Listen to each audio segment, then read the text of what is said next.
सबसे पहले दीपिका आपसे, इस फिल्म से प्रोड्यूसर भी बन रही हैं आप। क्या सोचा था कि जब प्रोड्यूसर के तौर पे शुरुआत होगी तो इसी तरह की फिल्म होनी चाहिए एक?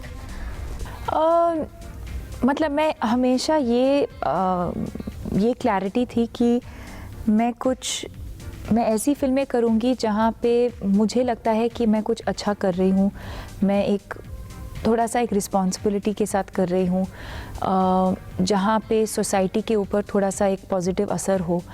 पर ये ही फिल्म होगी वो मैंने सोचा नहीं था, और काफ़ी मतलब क्विकली हो गया ये सब। पहले मेघना मैम आई, उन्होंने मुझे नरेशन दिया और 2-3 मिनट के अंदर ही मुझे लगा कि हाँ मुझे ये फ़िल्म करनी ही है। और फिर शायद उसी शाम को या अगले दिन हम दोनों ने डिस्कस किया टीम्स के थ्रू कि चलो क्या इसको हमको प्रोड्यूस भी करना है, and she was open to the idea. फिर तब जाके we met and then she also came on board as producer, and then साथ में हम गए और अलग अलग स्टूडियोज से मिले, and then Fox came on board because they had faith in our vision. तो ऐसे पहले से प्लान नहीं किया था कि मैं छपाक जैसी फिल्म करूँगी या छपाक ही वो फिल्म होगी, वो बस हो गया। और इंटेंशन शायद मेरा सही था as an actor and as a producer, जो मैं करना चाहती थी। क्लैरिटी ऑफ थॉट ज़रूर था, and I think at the same time it was gracious on her part कि उन्होंने एक्सेप्ट किया और she allowed for it to happen. बिल्कुल। और इससे पहले आपकी जो ताज़ी 2 फिल्मों की बात करें, पिछली 2 फिल्मों की बात करें, बहुत खूबसूरती से जो ट्रू इवेंट्स हैं उनको आपने पर्दे पे उतारा है। इस फिल्म का जो टाइटल है उसकी भी एक कहानी है, छपाक। क्या कहानी क्या थी? क्या पहले इसका टाइटल होने वाला था और फिर छपाक कैसे हुआ? नहीं, इसका वर्किंग टाइटल गंधक था, जो बहुत ही लिटरल है। सल्फ्यूरिक एसिड को हिंदी में गंधक कहते हैं, तो वो सिर्फ वर्किंग टाइटल था। और जब फिल्म का रूपांतर बनने लगा कि ये फिल्म बन रही है, दीपिका जुड़ी, विक्रांत जुड़े, जब आप फिल्म के बारे में और गहराई से सोचते हैं और आपको लगता है कि हाँ आपके लोकेशंस यहाँ होंगे, आपकी फिल्म में गाने होंगे, तब आप अपनी सोच थोड़ा सा खोलते हैं।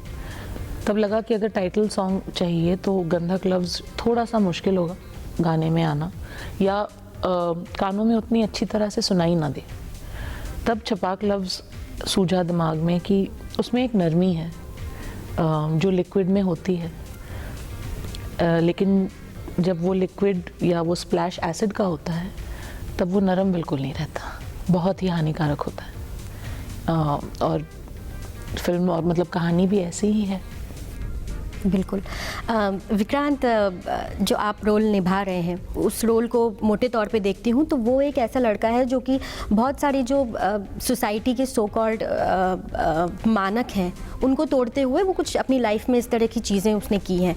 क्या था आलोक से, क्या मिले आप, किस तरह से इस कैरेक्टर का प्रिपरेशन किया? आलोक से मिलने का मौका मिला मुझे, मेघना जी ने मिलवाया था उनसे। काफ़ी ब्रीफ मीटिंग थी, लेकिन जहाँ तक कैरेक्टर की तैयारी की बात है, मेघना जी वाज वेरी क्लियर कि वो नहीं चाहती कि मेरा किरदार या दीपिका का किरदार जो था वो हम एप करें या उसको हम मिरर करने की कोशिश करें।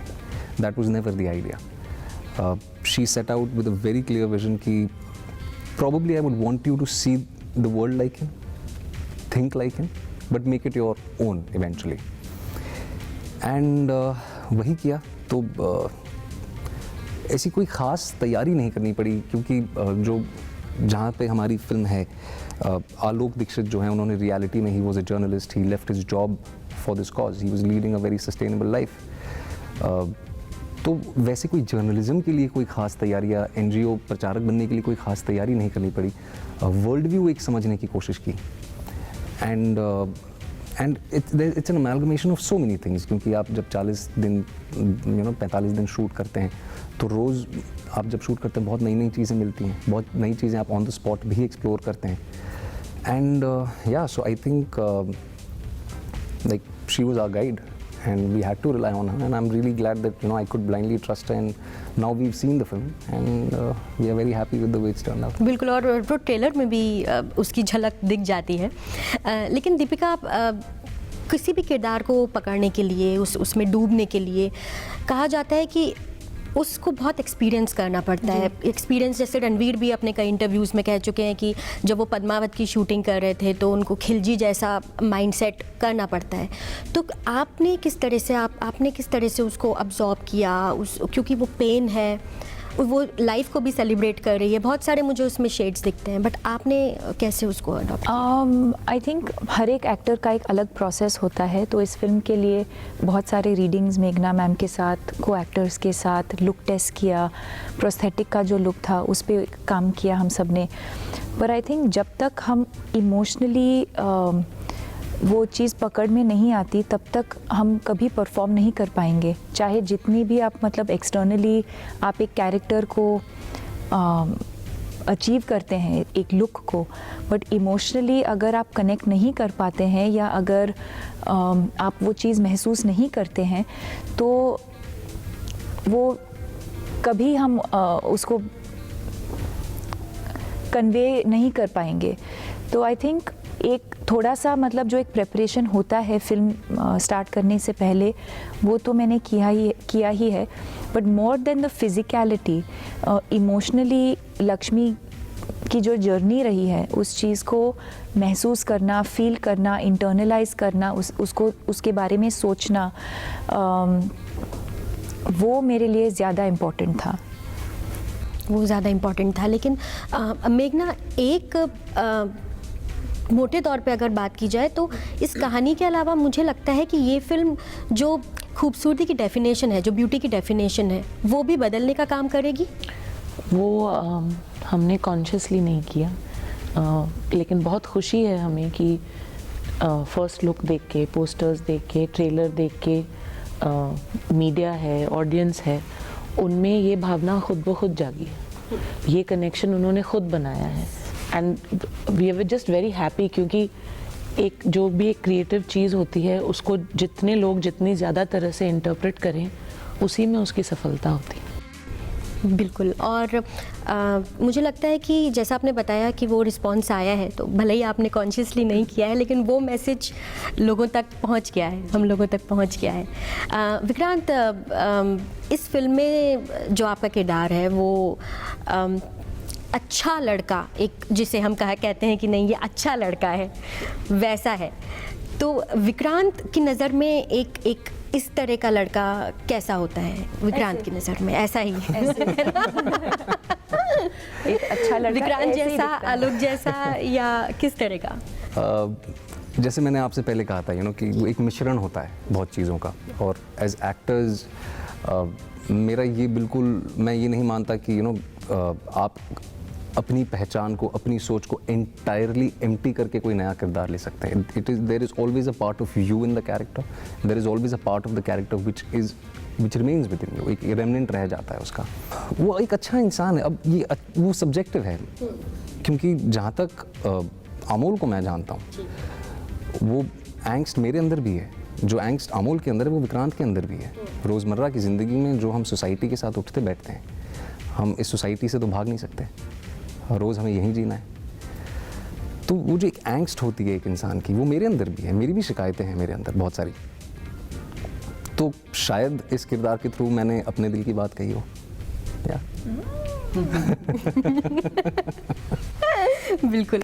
अच्छा दीपिका, एक बाहरी मेकअप जो था वो तो उसके लिए तो मैं कहूँगी कि आपको और लक्ष्मी को पहचानना वाकई मुश्किल था। लेकिन जैसे कि मैंने पहले भी कहा कि वो किरदार को बहुत कुछ चीज़ों से प्रिपेयर करना पड़ता है, सब करना पड़ता है। सो क्या कोई ऐसा भी वक्त आया जहाँ आपको लगा था कि नहीं एक इमोशनल ट्रॉमा है, या एक सर्टेन पेन और डिप्रेशन जैसी स्थिति भी है? हाँ, बहुत महसूस किया मैंने। और इनफैक्ट अभी भी जब मैं कभी कभी फ़िल्म के बारे में बात करती हूँ या कभी कभी हम कुछ दिखाते हैं तो मैं इमोशनल ज़रूर हो जाती हूँ। और वो इसलिए क्योंकि ये एक बहुत ही मुश्किल एक्सपीरियंस रहा है मेरे लिए। Of course as an actor I think ऐसा एक रोल प्ले करना बहुत ही एक्साइटिंग होता है, but at the same time at a personal level it does take a toll on you. एक एसिड अटैक सर्वाइवर की ज़िंदगी जीना बहुत ही मुश्किल होता है। और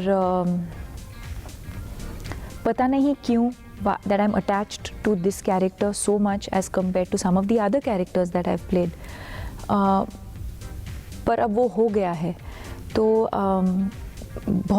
बहुत ही इमोशनल एक्सपीरियंस रहा है, और अभी मैं ये वो मैं महसूस करती हूँ, इमोशनल हो जाती हूँ।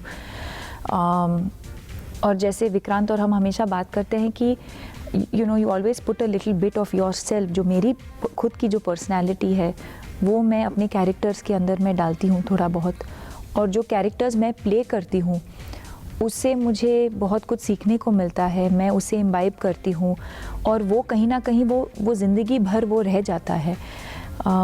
तो उस दोनों चीज़ों को सेपरेट करना नामुमकिन है। मैं कहीं ना कहीं हम ये मान के चलें कि ये दीपिका का ऐसा किरदार है जो अब तक जिनसे वो सबसे ज़्यादा अटैच रही। बिल्कुल, और अटैच भी रही हूँ, इमोशनली मुश्किल भी रहा है, बहुत कुछ सीखने को भी मिला है।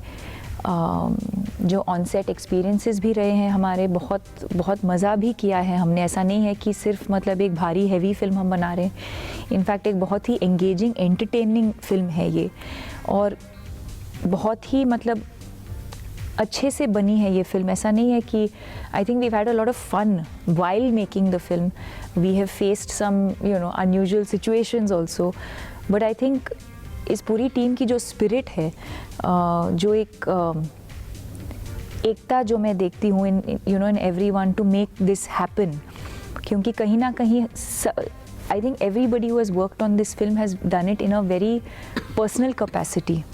प्रोफेशनली तो है ही, प्रोफेशनल्स तो हैं ही, बट एक पर्सनल इन्वेस्टमेंट मैं देखती हूँ with everyone who has worked on this film.